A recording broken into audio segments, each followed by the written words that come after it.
Again, I'm not promoting any brand. It simply says soap, and I'll use about 20 ml.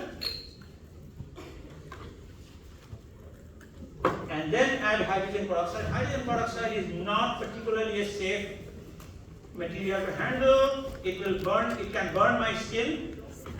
And remember, whenever you are holding a bottle, you are pouring a reagent in the lab, you should always use the palm side on the label. So if anything spills, it will not destroy the label.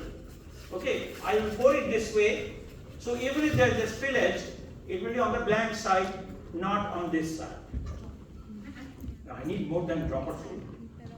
Alright, so I'm going to take a bit of precaution here to open this cap. Done. And add hydrogen peroxide. Good amount of it.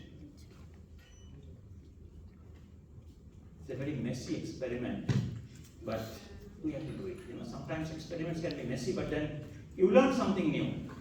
We'll come back to this fellow for the last experiment. So, safety. So I now give it a good stir, and you see nothing is happening, right? And I put it here so that when it decomposes, the foam will come out from the top and it will look like toothpaste coming out of a tube. That's the idea.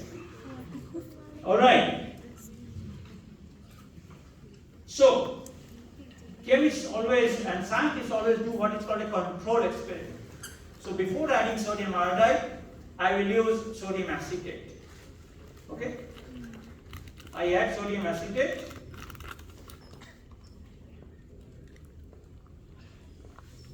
Nothing happens.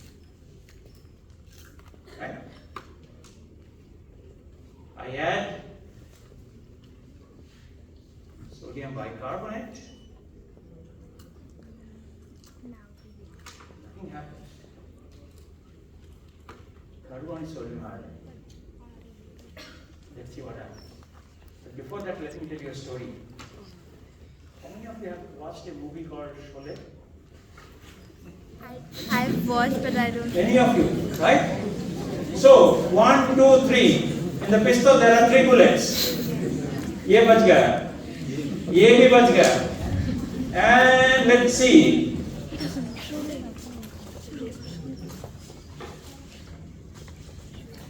तेरा क्या होगा?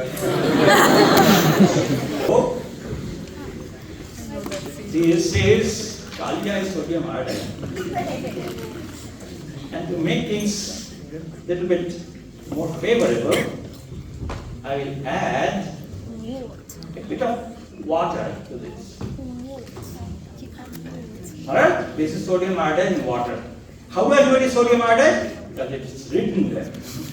And it's a rule in chemistry labs that everything should be properly labeled. If anything is unlabeled on my student's desk, I simply throw it away. Are we ready? Yes. I cannot hold it for too long. Brown. Here comes the toothpaste.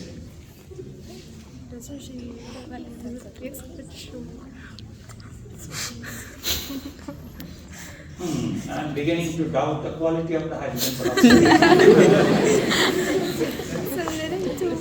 But you said it's not a fresh bottle.